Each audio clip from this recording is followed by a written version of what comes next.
Neptunia has been getting side games for a long time, and for a variety of different genres. From tactical RPGs and shoot 'em ups to MMO style and even idol raising. But they've come back to the action genre at least 3 times now.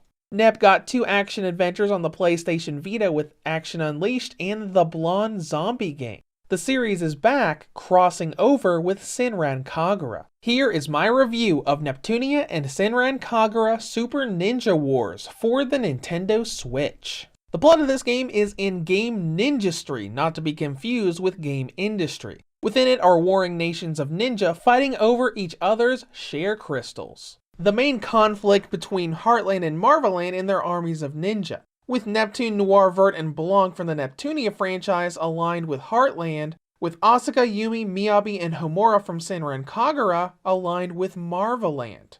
But their feud is interrupted when the Steam Legion invades and declares war on all nations. The plot then follows those 2 groups of ninjas having to join forces to take down the invaders.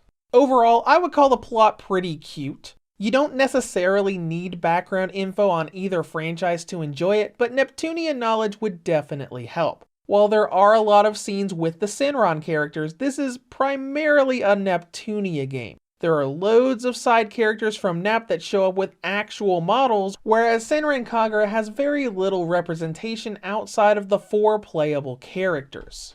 And for those wondering, there is no English dub in this game. While English voice actors do exist for the Senran Kagura franchise via the 2013 anime, that franchise's video games generally don't have English dubs, and that's probably why this game doesn't either. When it comes to gameplay, this is a 3D action game with RPG elements. As you play through the adventure, you'll be trekking across 3D dungeons and fighting enemies in real-time hack-and-slash combat.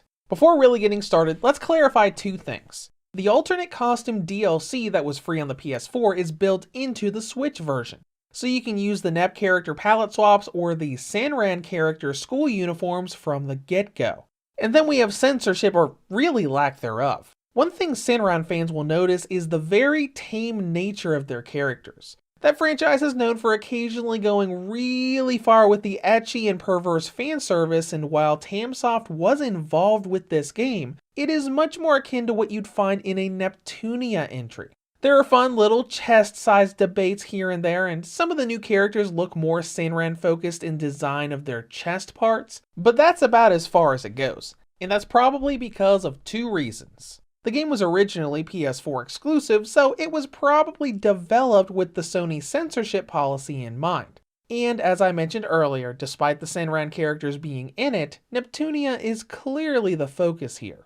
Now, if you really want to get nitpicky about censorship, there was one thing that was air quotes censored with the game's box art. On PS4, Neptune had extra bits to the chest piece of her armor, but only on the box in North America and Europe. This is the same for the Switch. The main box art has that extra armor bit, but the game icons for both PS4 and Switch do not feature this change, nor do the in-game renders. Now let's talk about main progression. We've got a base and mission system here. You've got the world map that will feature all main dungeons unlocked by the main story and many facilities from a menu.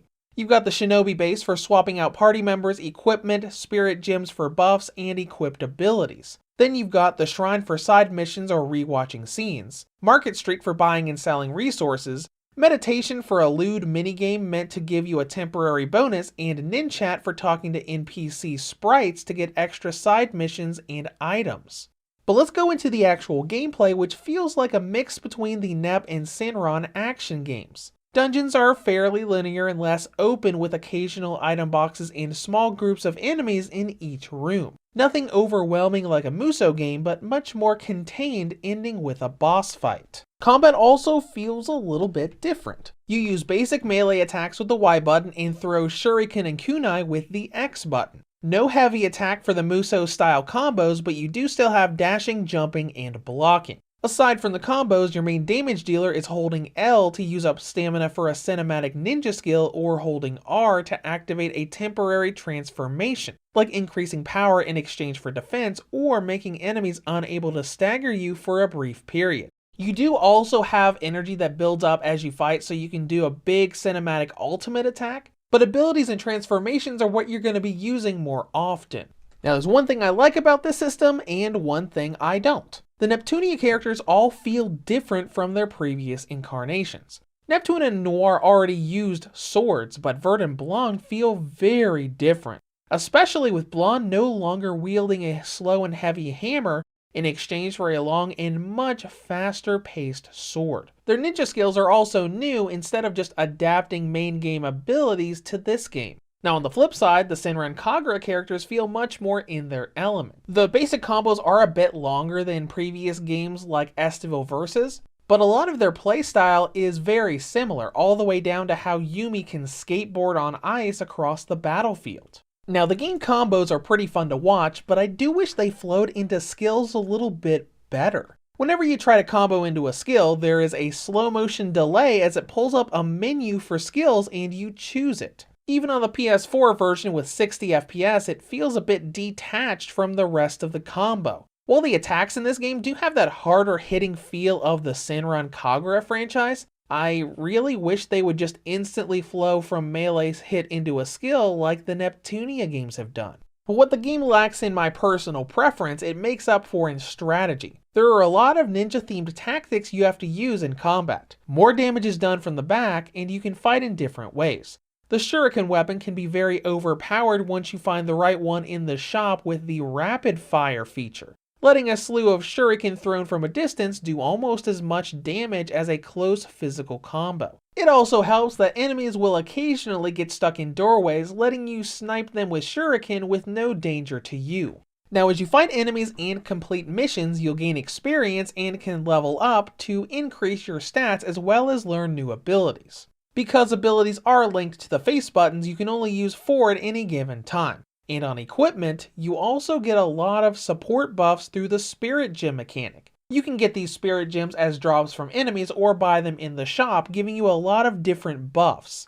For more health, better damage or resistance against the different enemies, or just more attack power for your thrown weapons. And later on in the game, when you have a lot more money at your disposal, you can combine these after buying them in bulk to get upgraded forms and get even more of a bonus. Now overall, I find the game system here pretty good. Every chapter nets you a new story mission with a level requirement and plenty of side missions for you to utilize in getting up to that level. I didn't have to do a ton of side missions to catch up until near the end of the game, so as long as you enjoy the system, there isn't that much repetition. That also brings us to content and length. I stuck to the normal difficulty and didn't reach the final boss until after playing for around 16 hours. That left me with a few side missions here and there not finished, along with the high difficulty Yomi training mode for the post game. Next up is presentation, which looks pretty good. There's a lot of detail and not much of that detail is lost when you go into handheld mode. It is a very colorful ninja game.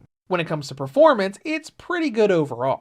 There are some occasional drops under 30 FPS, but they don't appear all that often unless you're only playing in handheld mode. I'm not saying the game is perfect, but the drops that do happen are pretty small, so they're not going to take you out of the game. I don't have anything else for performance, so let's go into battery life. Super Ninja Wars gives the original model a battery range of 3 hours and 32 up to 5 hours and 4. The Nintendo Switch Lite gets a range of 3 hours and 48 up to 5 hours and 17. The Red Boxer V2 2019 model gets a range of 6 hours and 30 up to 7 hours and 8. And the OLED model gets a range of 6 hours and 36 up to 7 hours and 11. In conclusion, Neptunia and Senran Kagura cross over for a pretty decent action game. Now on the downside, there are occasional frame drops during gameplay, and the overall game feels much more catered to the Neptunia fans than the Senran fans. But people wanting to play an action game with Purple Heart teaming up with Yumi will find a fun gameplay system here. Reviews to Go rates Neptunia and Senran Kagura Super Ninja Wars for the Nintendo Switch an 8 out of 10. If you have any comments or questions, feel free to leave them below. Thank you for watching and have a great day.